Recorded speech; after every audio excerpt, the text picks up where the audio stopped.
Okay. All right, Frank. We are live in 3, 2, 1. Hey, everybody, on this episode of Box Office Breakdowns, dreams are crushed, especially mine. We'll find out what dream is crushed next. Welcome to Popcorn Talk, featuring movie discussion, news, and interviews. Popcorn Talk. We talk movies. And now, here's Popcorn Talk's Box Office Breakdown.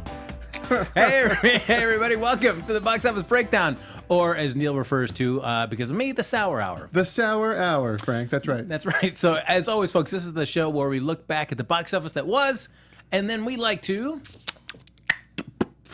prognosticate about the box office that lie ahead. I am one and the lesser of your two hosts, Frank Moran. You can follow me on Twitter and Instagram at HappyGoJackie.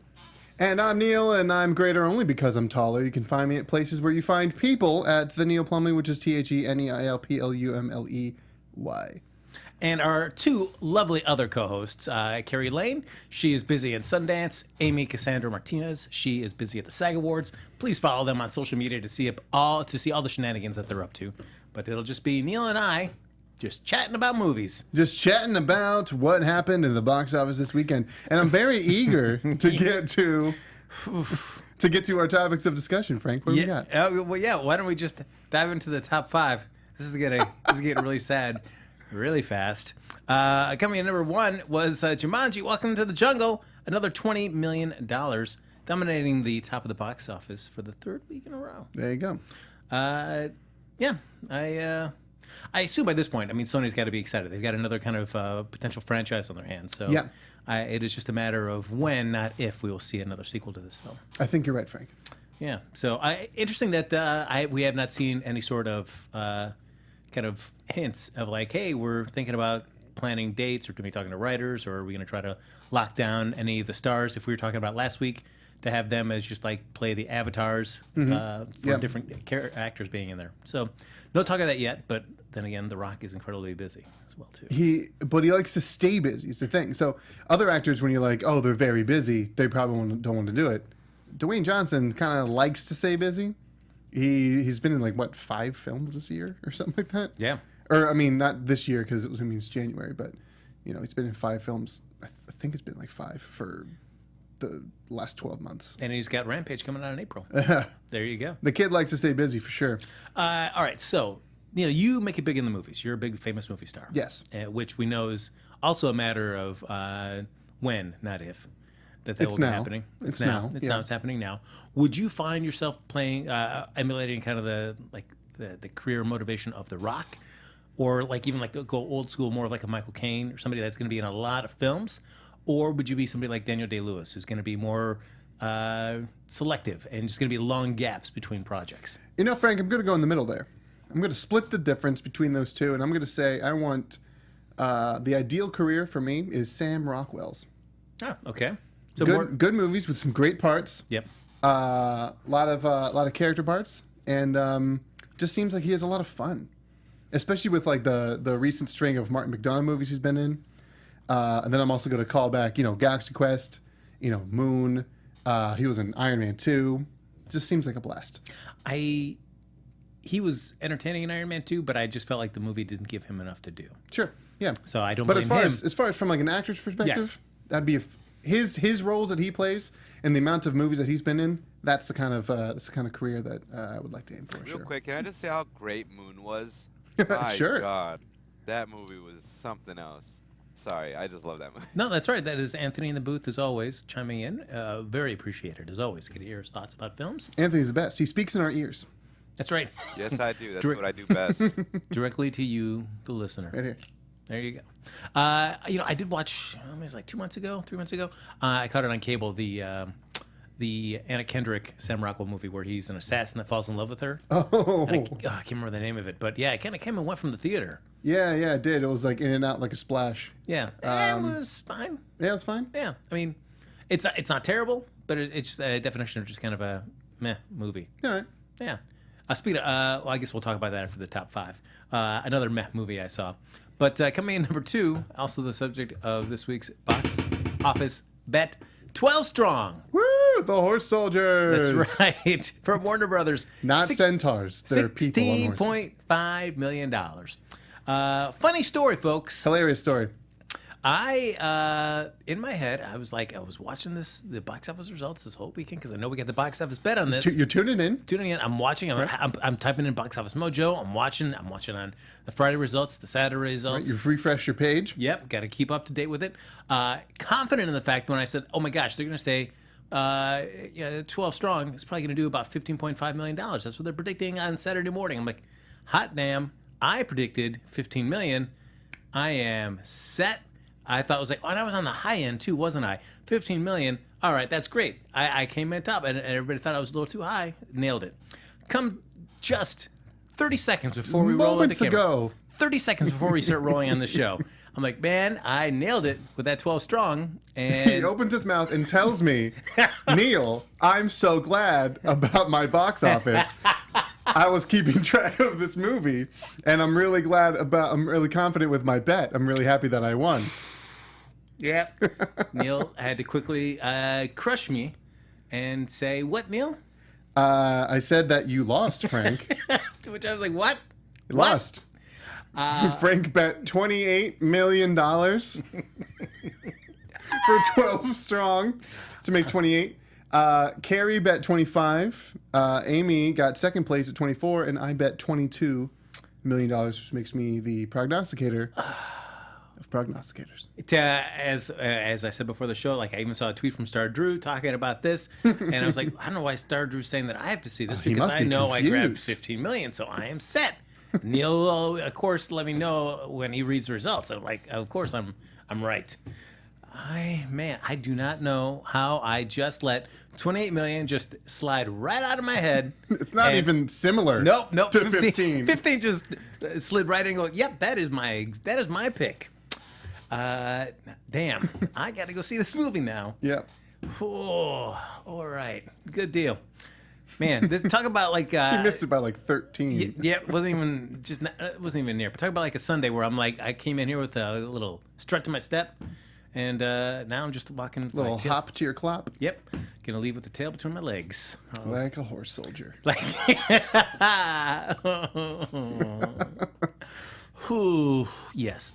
Speaking of the chat, though, folks, of course, to rewind a little bit of business. Of course, give us those 5 stars on iTunes. Subscribe, like us on the Facebook page as well, and you can also subscribe to the YouTube channel. Throw up a bunch of thumbs while you're there. Get those thumbs going. I mean, we only have 1 thumb here on the screen, but imagine 2.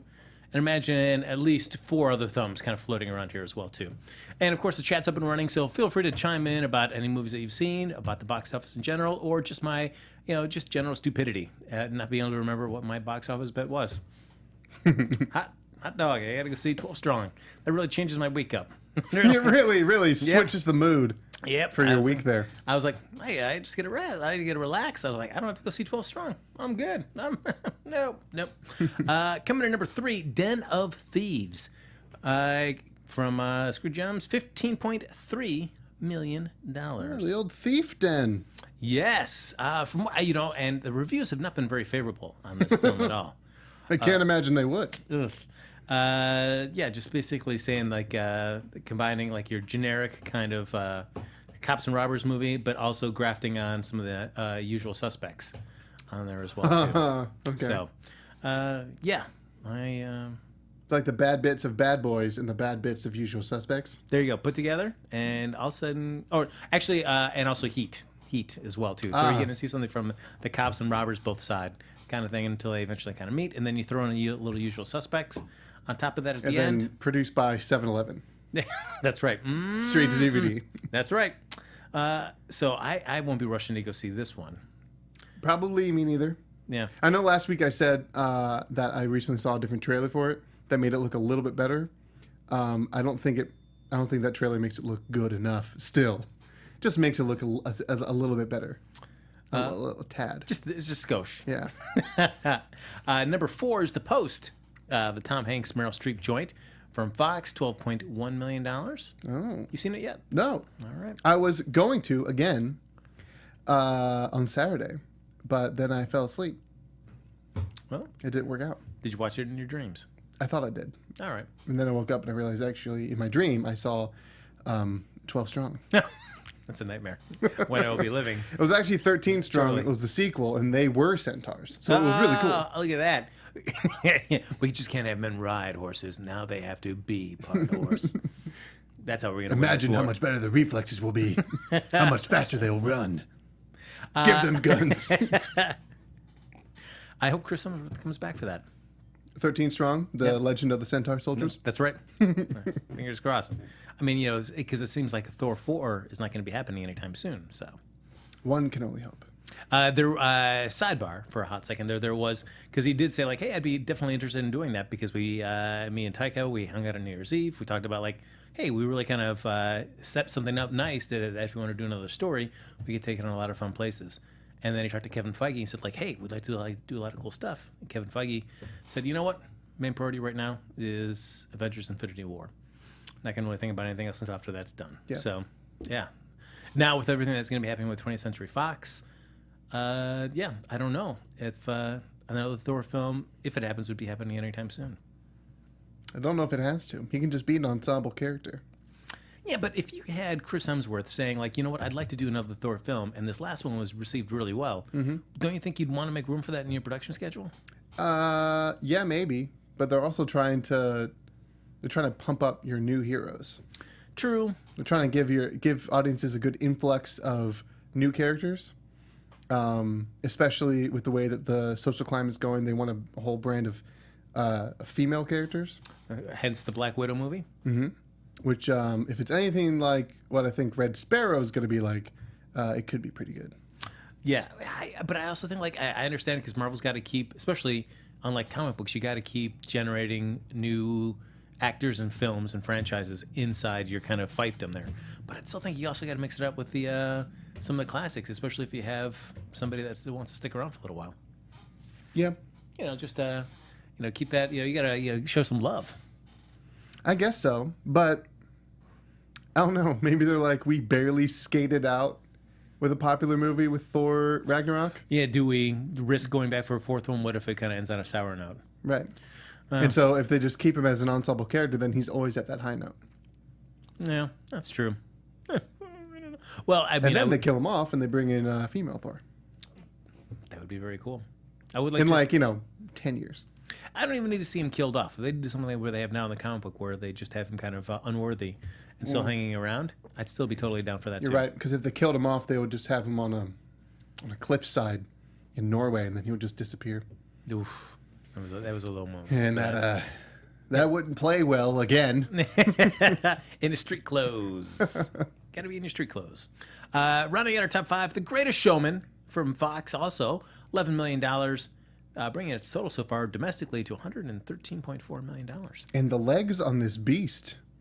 Yeah. It's not. It was never number one in the box office. It went straight from Last Jedi to Jumanji. Yes. But the legs on this thing. What week is it in? It's 5th week. It's 5th week, and it had 11% drop. Yeah. That's great. No, that's really good. And I got to imagine that Fox knows they got a good thing here, so they're going to keep. I mean, because it only went down by like 115 theaters. I can imagine Fox is going to not cut down the theaters too much. Yeah, I think they're going to try and keep it rolling. Probably put out a couple more of those sing-along versions. Yeah. And just try and ride it out. Especially when you get award season right around the corner. You get the Oscars coming up. Mm-hmm. That's original songs. Tonight. Yep. So you want to just keep that in the public zeitgeist. Mm-hmm. So internationally, folks, guess what? We were talking about Jumanji, Welcome to the Jungle, and it's kept on swinging this weekend, remaining king of the international box office for the 4th consecutive week with another $32.6 million. The global drumbeat has now reached $767.8 million, with $450.8 million of that from overseas. The Jake Kasdan helmed update on their 1995 Robin Williams classic has had some rock-solid holds this session. In fact, in China, it has now grossed $65.8 million to lead all markets, followed by the UK with $43.7 million and a 5th week drop of just 26%. Australia runs out the top 3 with $31.9 million to date, and Japan is still to get in on the game, so that's not even including that. Wow. I think it'll do well over there. I think it should. Yeah. And now for the new films out this week, we've got the Fox 3-quel Maze Runner, The Death Cure, coming out. It's got off the block internationally in all 4 opening markets for a combined $15.2 million, including $10 million in Korea. So basically, that outpaces the previous 2 entries in the same hubs and at today's rates, and comes before wide release hits next weekend. So I've not seen any of the Maze Runners, although I do own 2 of them. But I watched them. I do own 2 of them. I haven't seen the Scorch Trials, but I saw the Maze Runner, and I've read all the books as well. And I forget the name of the author off the top of my head, but there's something that he does where he takes a really good concept, really good story idea, and he mixes it with a very convoluted story idea, and he creates something that's sort of like, why? Why'd you do that? And that's sort of where the whole book series went. The first book, in my opinion, is the best one, The Maze Runner. It's just starts right off the bat. You have no idea. They have no idea why they're in the maze. And you as the reader have no idea, and then they have to figure things out as it goes on. It gets a little weird. Like they start seeing monsters and stuff, so you're like, what kind of a world is this? Is this Earth? What's happening? And then once it gets to the end and you figure it out, you're like, wow, that was a crazy ride. Okay. And then the second one is sort of like, okay, we're getting started, and it's sort of getting there. Okay, we're there. Okay, now we're not. And then the third one's like, what's going on? Oh. And then they did a prequel book, and I actually stopped reading it and almost burned it. It was that good. It was so bad. It was unbelievably bad. I don't know why he kept writing. I guess James Dashner, that's his name. I guess he was just trying to ride the hype from his Maze Runner series, which I don't blame him because they were like bestsellers for a while. But man, that prequel, what was it? I forget what it's called, but it was not good. The Maze Drawer? the Maze Drawer? No. The Maze Designer. It was a Maze Walker. The Maze Walker. Ah, thank you, Anthony. Yes. Funny that we were talking about Maze Runner and that genre. We'll get back to that in just a moment. But we'll run out the rest of the international news. Disney Pixar's Coco ascended to the UK stage at number 1 this week, and it's basically got $18.3 million in 40 markets. The offshore total is now 455.2, and it basically is now at $655.9 million worldwide, with still Japan and Scandinavia to come. Wow, profitable picture. Yeah, absolutely. And Star Wars The Last Jedi has now skated past Frozen to grab the number 9 slot on the all-time global box office chart with $1 billion, $296.3 million through Sunday. Wow. The international box office weekend was $9.9 million, raising the overseas totals to $692 million. Look at that. In the UK, Jedi Cruise past Titanic, became the 5th highest grossing movie ever.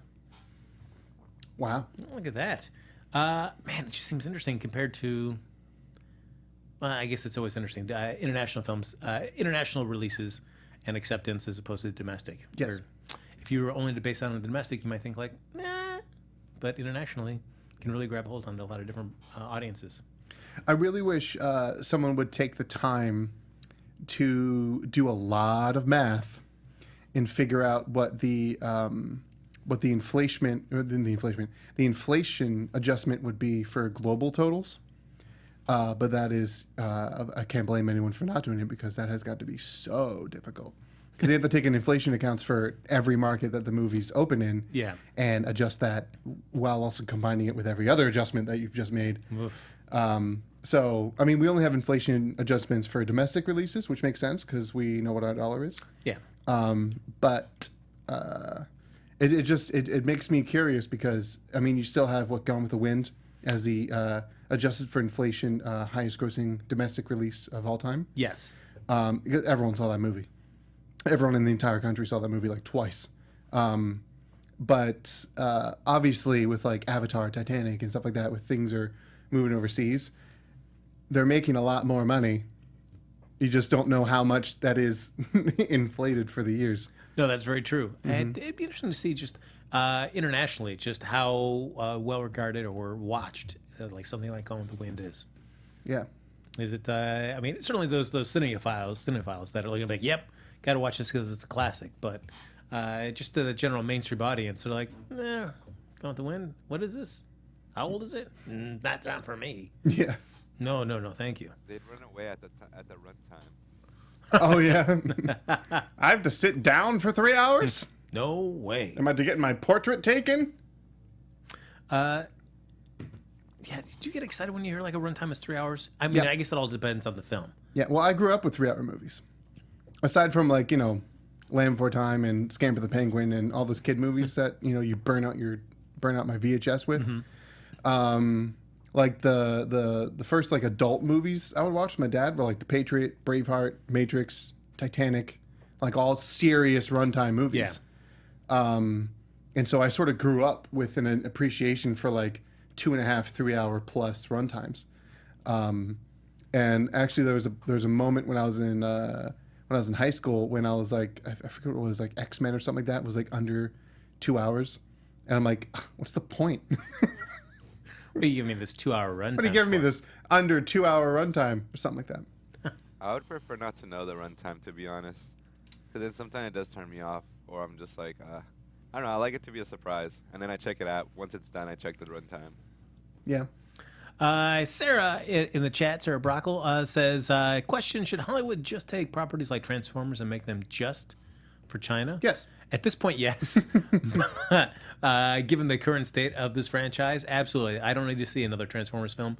But you're bringing in somebody other than Michael Bay. Well, you're doing the Bumblebee film first, which I don't know if I'm excited about an 80s throwback. And Bumblebee is probably my least favorite character. Yeah, if they had a jazz movie, I'd see that. Yeah, because I admit, just like him talking through like music sampling, gets irritating to me. Like it was fun at first, but then it kept on continuing in movie after movie. I'm like, oh gosh. Yeah, I'm like, fix his voice box. Come on. Yes. How hard is it? It's just alien technology. Yeah, and then what they fixed it with at the end at this last one, and then I think it went screwy again. Maybe I don't know, but it was still like this is 5 films into it, and now you're just getting around to fix it. I don't care. No. But so I mean, if you were to tell me like somebody else is going to take it over, and I don't even know if I don't know if there's a director you could tell me right now that I'd be like, yes, I genuinely am excited to see what they would do with Transformers. I don't know if that exists to me, but I would go see another film done by somebody else just to see what they could do different. I don't know, Gareth Edwards. Oh, actually, okay, yes. All right, that, yes. I'd be very interested to see what he would do with that. Yeah. Yeah, because he took Godzilla and a great property and he made it into an okay sort of mediocre movie. He took Star Wars and he made it into a kind of decent standalone Star Wars movie with Rogue One. Yes. And so I think if he took Transformers, it'd be like, oh, okay, yeah, that's pretty good.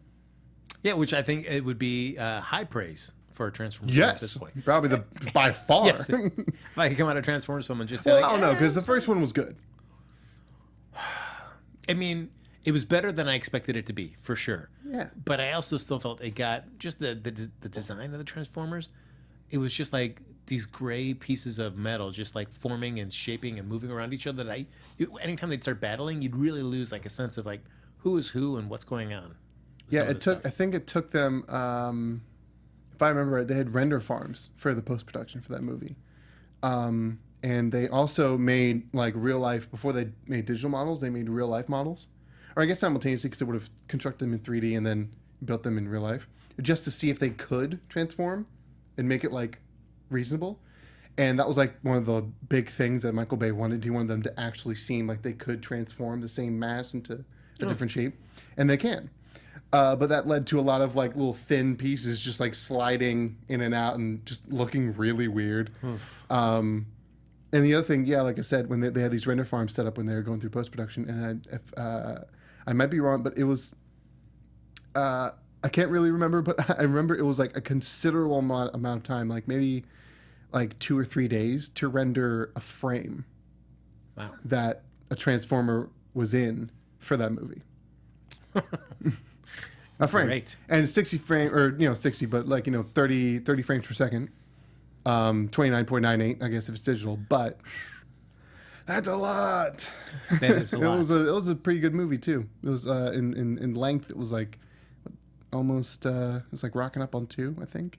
Which I guess in one sense kind of says like why it's such a human slant in these, because it's like we can't just from the post-production time alone be able to do a whole film. Yeah.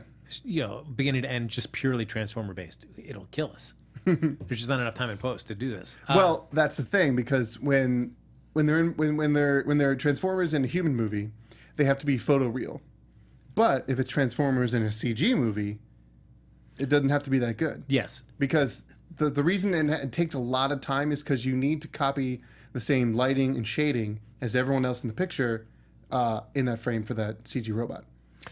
And I don't even need to see... Well, the human stories have always been the least interesting things in a Transformers film. Yes. I don't think it's necessary, but I could see like when they say like Steven Spielberg's kind of idea for the first Transformers film was like, it's a boy getting his first car. That's an interesting story that you can kind of graft this whole thing onto. But it just... a little of it goes a long way, because I feel like I just need a little bit of human story just to kind of give me a hook. But let's just use that to flesh out the Transformers. I don't care about fleshing out more of the humans. Yeah. It's it was one of the worst cases of world building I've ever seen in a franchise, where it's just like this really cool toy property that everybody should be excited about. Kids love to play with. There's a lot of adult fans that grew up with them as kids and want to keep playing with them, and then you just make them like the subject of persecution by everybody. Like everybody hates them. Like, why don't I want to watch a movie where everybody is hating on these things that I love so much? Yep. Yeah, fun choices, guys. Now, speaking of, we talked a little bit earlier about Maze Runner. That is the only film that's coming out this week. So it will also be the subject of next week's box office bet, which will just be a head-to-head box office bet. Ding, ding, ding. Bum, bum, bum. Oh, two-man bet. One man watches the movie. Unless we bet the exact same amount. Exact same price. Which I think will be my goal for this week, is I'm not going to try to bet to win. I'm just going to bet to match Neil. I'm betting wild then. I'm taking you down with me. Oh, no! So that will be Maze Runner, The Death Cure. The Death Cure. So usually before we get into everything, we kind of like to do a little box office rewind about somebody that's going to be in an upcoming film. But I figured since Dylan O'Brien, hasn't been in that many films, why don't we just do like a look at the top 10 young adult book adaptations for their box office results? Let's talk about young adult films, kind of book adaptations in general. For you, what do you want to see out of a young adult adaptation? First, I want it to be a decent book. Gotcha. Let's start there. Yes. It's got to be a decent book. I think one of my favorite young adult book adaptations was probably The Giver. Okay. That was with Jeff Bridges. That was a very decent movie. And that was like the first movie that I ever wanted to make when I was in like middle school. When I read that book, I'm like, I want to make this movie. And it sort of put me on a path to where you see me today. Of course, someone else got there first, but that book had a lot of good themes to it, and had a lot of good, like, interesting, like, twists in it. And the movie was likewise, but it also condensed the parts that didn't matter. I mean, it's not that long of a book. I think it's about maybe 400, 500 pages. Maybe like 300, actually. It's not that big. So in today's age, I mean, that was written years ago. But today's age, where you get, like, young adult books that are, like, 400 or 500 pages that are in, like, a series, and studios want to, like, option them for franchises to make buckets of money. I feel like most of the thought process that goes into it is, one, let's get this franchise. Two, who is attached as star power to the movie? So for Twilight, you had Kristen Stewart and good old Cedric Diggory. Yes. Robert Pattinson. And Tyler Lautner. Don't forget him. Oh, God. I want to. Okay. I actively choose to. He's the subject of so many things that I see on the internet, like down at the bottom, I have to read an article. Why Hollywood won't cast Taylor Lautner anymore in films? He's always the subject of that, like, one thumbnail down at the bottom, like, and I never want to click on it, but I'm always like, really? Yeah, it's like a wombat. Okay, all right. For the Maze Runner, it was just Dylan O'Brien. He wasn't that big of a star power, but he was in Teen Wolf. Yes. He was in Teen Wolf, so he had a pretty decent following there. But that seems like, all they're sort of going for. For me, in a young adult movie, what I want is for them to recognize what the themes are. And if it doesn't fit as it is in the book into a movie, try to translate that into something that will fit into your movie, but that keeps the same sort of theme to it. they kind of hit the mark with the Hunger Games. I really hope they hit the mark with Score Trials and Death Cure, because those books were bad, and if they could just retell those stories in a better way, that'd be great. I still need to see those. Because I feel like my least favorite idea of that was like when it's like the dystopian future or dystopian society, at least. I just like very little patience on some of that. Oof. Or it's like, so like the Maze Runner or Hunger Games, where I'm just like, do I have to see another dystopian society again? Well, I think it's what everyone expects, because since technology's jumping so quickly, there's a lot of societal unrest around that, as new advancements comes out. So I think people see these kind of like in the realm of science fiction. I mean, I know they have like advanced technology in them and whatnot, but for like the Hunger Games, they're basically in like a hunter-gatherer society, and they're in the district, what was it, 11? That Katniss was in. So it was sort of like, you only really get like the high-tech stuff when you get into the Capitol. But people see, I think audiences see dystopian as like sort of like an escape, but also sort of like a warning to try and prevent that sort of future from happening. Because I mean, it makes sense why you want to do these, because as you said, you're tapping into a market that's already kind of huge fans of this property, and then like, hey, that's going to be hopefully fans that are going to easily come over to the box office for us. But then it all becomes like, how faithful do you become to the book? Do you, if it's a large enough novel, studios get in the idea of like, hey, well, at least for the last one, at the very least, we can split it into two and double our luck and get two films for the price of one, which sometimes works. But because I feel like the Harry Potter films, like, I've never read the books. Have you read the books? No. But I have friends that have talked about it, say that there's so much from the books that are left out of the films. Because I mean, certainly those books are huge in page count for all of them, so I could understand that. But and even splitting the last one into two, still I don't think give it enough chance to cover as much as they want. Especially, it's hard to tie in things that you've never even addressed in all the other subsequent films that you cut out. Also, you try to introduce in that last film. So things that still have to lay on the cutting room floor. But I feel like I get more excited, like say like Wrinkle in Time. I'm jazzed to see that one. Yeah.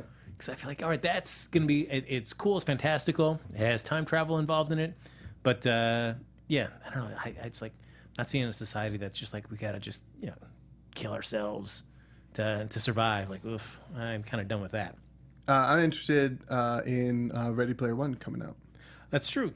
I saw a new spot for that watching football this weekend, and man, I'm just jazzed about that movie. I really love that book too. Yeah, it's. I got to read that book still before the movie comes out. I should read it so that I see what it thinks. I also saw, which I hadn't seen anything for, was Death Wish. Oh yeah. I saw a little TV ad for that during the football game, and I didn't realize Elizabeth Shue is in there. I'm sure very briefly. Yes, but I didn't realize that she was in there as well too. So it'll be interesting to see how that movie kind of plays today. I saw someone on Twitter who basically encapsulates what I think the new Death Wish is going to be like, and it looks like it's basically a lot of action movie tropes from movies that star Bruce Willis. Oh, all right. So just what we're looking sort of for. Just put together. Before we get into just talking about these young adult novels there, the other film that I started this out was kind of just like, was Underworld Blood Wars. Oh, okay. So like the last one in the, as of right now, the last installment of the Underworld series. I don't know if there'll be any more, but it's those aren't ever bad movies to watch. They're just like, hey, yeah, I can sit here and spend 90 minutes checking this out and not feel like I've wasted my life. I agree. Yeah. So some good action sequences, some nice gore, some good effects in there. Mm-hmm. So, have you seen it? The new one, no. Or the most recent one, I mean, no.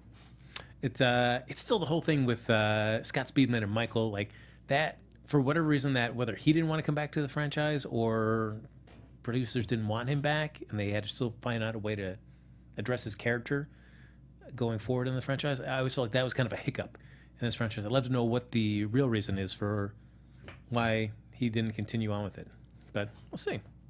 Well, probably won't see. No, that's probably never going to happen. I'll never. Yeah. Fingers crossed. Scott Speedman will come to me personally and tell me the real inside goss, guys. Hey, I've been watching your show. I want to give you the inside scoop. Oh, thank you, Scott. Appreciate it. So, real quickly, we're just going to talk about like these the top 10 young adult book adaptations in the box office, and pretty much just revolves around three franchises. So, not surprisingly, I'm sure you've already read the list, so there's no reason to quiz you on this. I actually don't remember what's on the list. So basically, it's just a three-way split.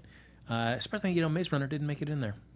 I'm not surprised. Or the Divergent series. I'm also not surprised. Which I've not seen any of those films either. I don't need to. Okay. But it's basically, we've got Hunger Games, Twilight, and Harry Potter. Yeah. Basically kind of cutting three up. big juggernauts. Yeah. Of those three, how would you power rank them? Just in franchise alone. Harry Potter's at the top, probably in the first two positions. I'm going to add a second, it's going to be a slot of 4. It's going to be Harry Potter, Hunger Games, Twilight. Yeah, I can't argue with that. Sadly, I felt like the last Twilight film, they deliver what I think everybody really wanted out of that franchise, but you never really were going to get, was just a lot of like action fight sequences during that big battle that just turns out to just be poorly rendered fight sequences. But I was down with that. I finally to see some like really like cool action. And having never read the novel, I didn't feel that sense of betrayal where it's like you set all this up and it was just like a vision. That was it. I was like, all right, at least I got to see some people fighting for a little while. I was down with that. At least it was a movie for a second. But coming in number 10 was The Hunger Games Mockingjay Part 2. With $102 million for that. Harry Potter and the Goblet of Fire is number 9. Hunger Games Mockingjay Part 1. Then Harry Potter and the Deathly Hallows Part 1. Twilight Saga Breaking Dawn Part 1.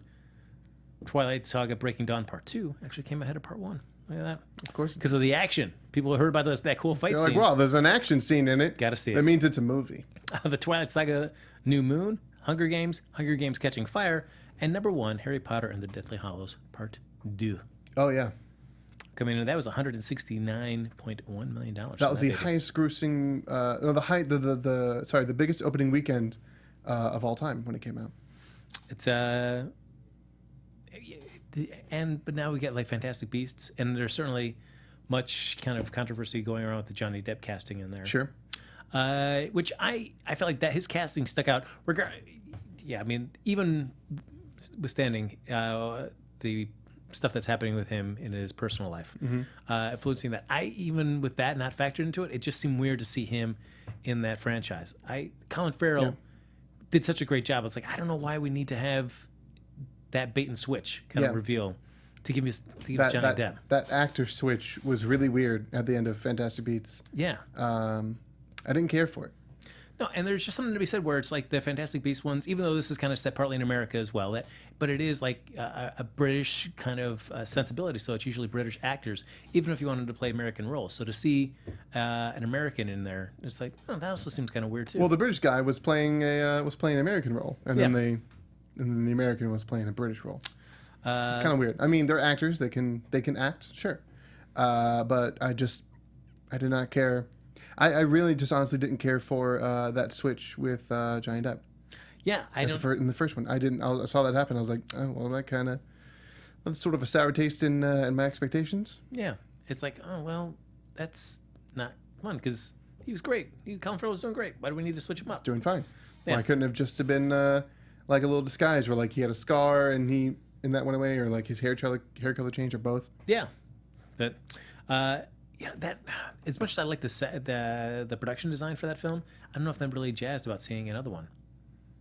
But I mean, I know we're going to be getting at least 4 more, so yeah, I don't know if I'm as jazzed about that as in terms of Harry Potter. Also, because I feel like this is also one that doesn't have a series of novels to know where you're going. Yeah, well, it's completely off book, so there's a lot less hype behind it, which is an interesting sort of metric to measure.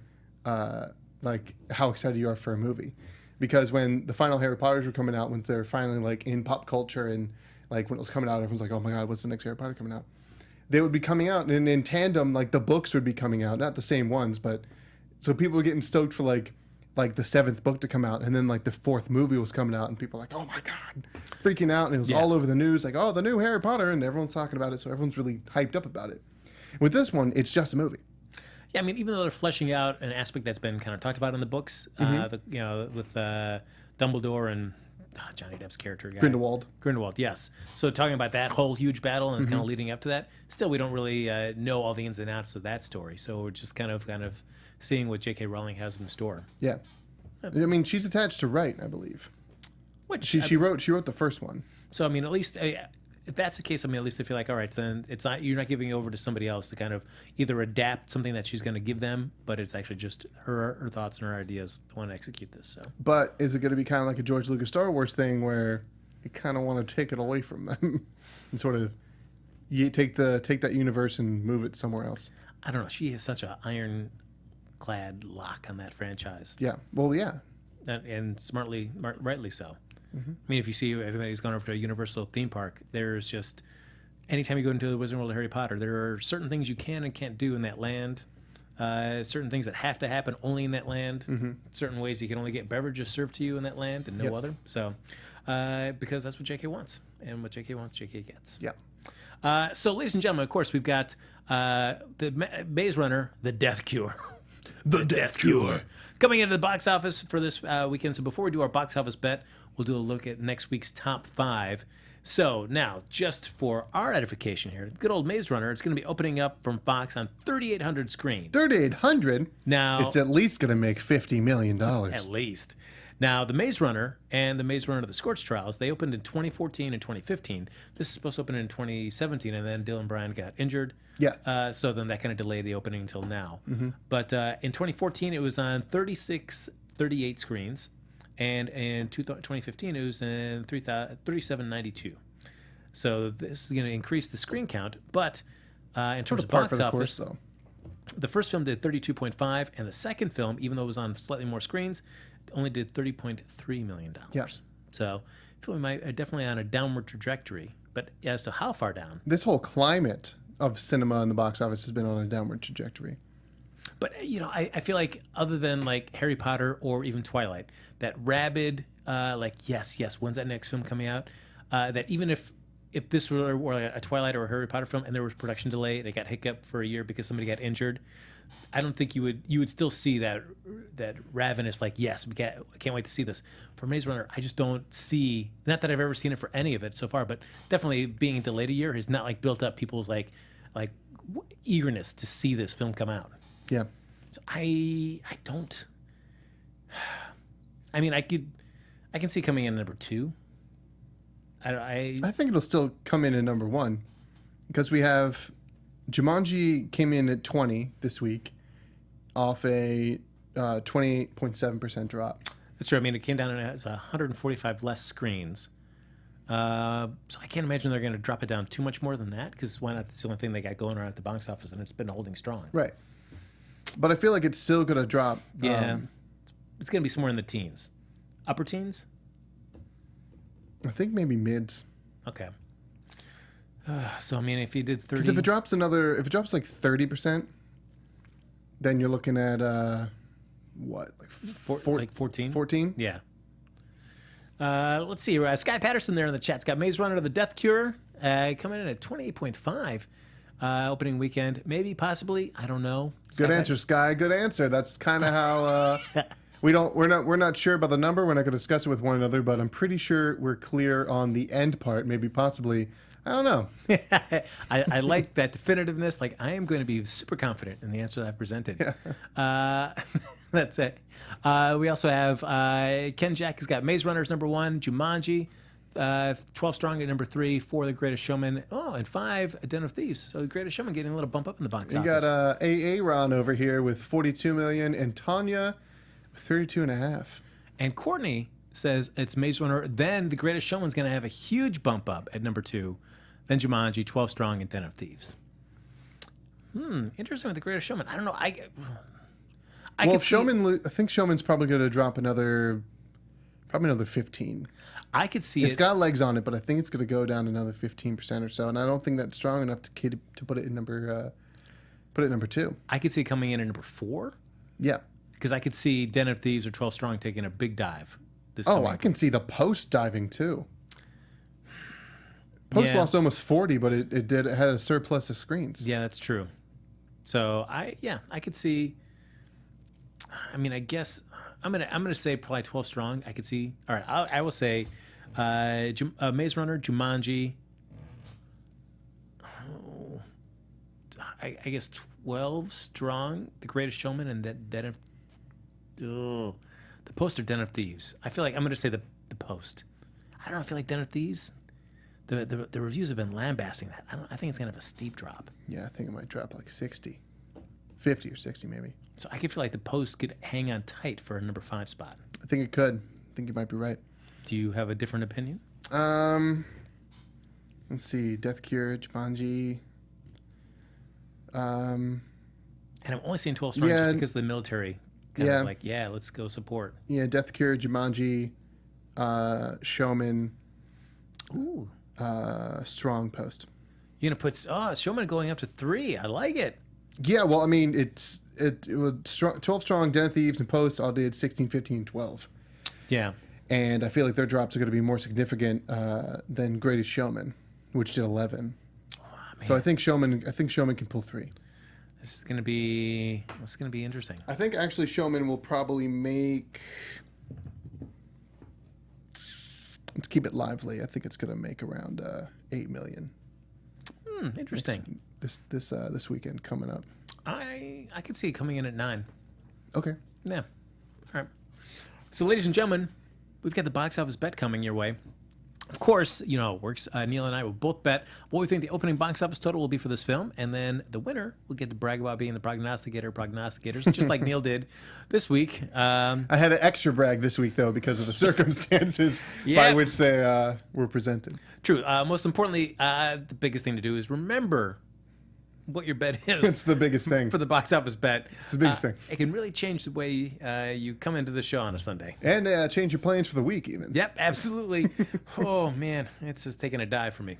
And, of course, the loser, like myself this week, will have to go see this film that is the subject of it and tell us all about it. So, again, The Maze Runner, The Death Cure. The Death Cure. From Fox, 3,800 screens. Third film in the franchise, the conclusion for this. People have been chomping at the bit for this. I mean, I've seen a lot of people wearing their Maze Runner shirts, a lot of social media. You've seen people wearing Maze Runner shirts? Oh, yeah, like tattooing mazes on their face. People getting pumped up for this. Nah, there's no way. That's very true. Very true. But I'm going to go get a maze tattooed on my face. Do you want to come with me? No. No, Kim. Wait.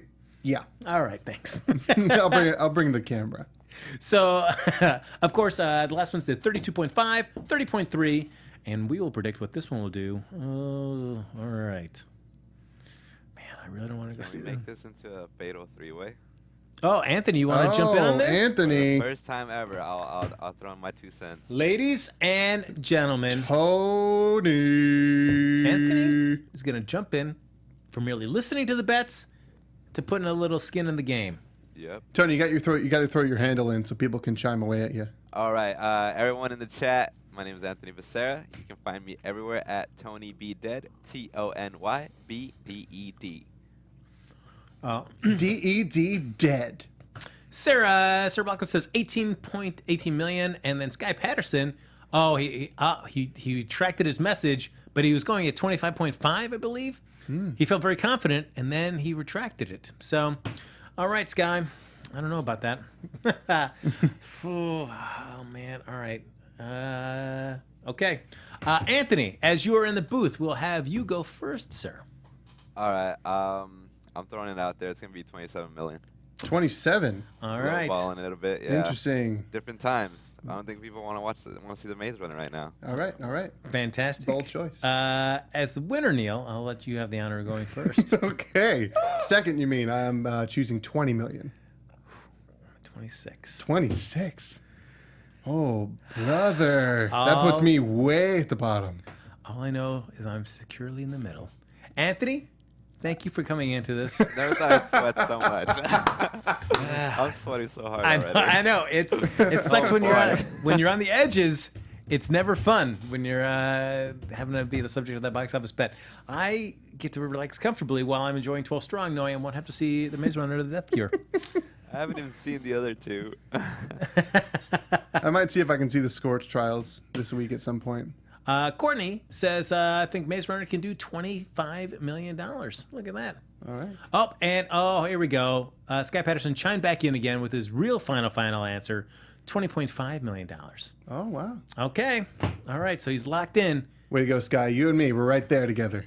Ladies and gentlemen, that's going to do it for this episode of the Box Office Breakdown. That's it. That's all we got. We did it. We got Anthony involved in our box office bet shenanigans. For the first time ever. Yes. He will come to regret this choice.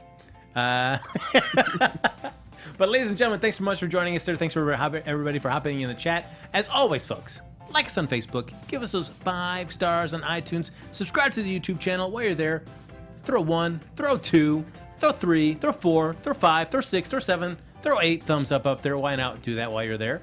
And as I mentioned, everybody, thanks for hopping in the chat. Thanks for interacting with us. You always make it much more fun to do the show with your voices being heard. So if you want to continue the conversation with us, even after the show's over, you want to make fun of Anthony for his very large $27 million bet. Anthony, where can they reach you? Remind everybody once again. Yeah, at Tony B Dead, TonyBDED. Neil Plumley. It's me, your boy, Neil Plumley. You can find me at places where people are found at the Neil Plumley. That's TheNeilPlumley. Let me know if you need me to speak slower. And before I go here, Angela in the chat says, I reckon Jumanji can do $70 million. Angela, interesting choice. Like for the month? Oh, all right. It's a strong pick. All right. Ladies and gentlemen, you can follow me on Twitter and Instagram at HappyGoJackie. Folks, thanks so much for joining us here. Carrie and Amy will be back to join the rest of us here next Sunday on another episode of Box Office Breakdown right here on Popcorn Talk. Go see some movies, folks.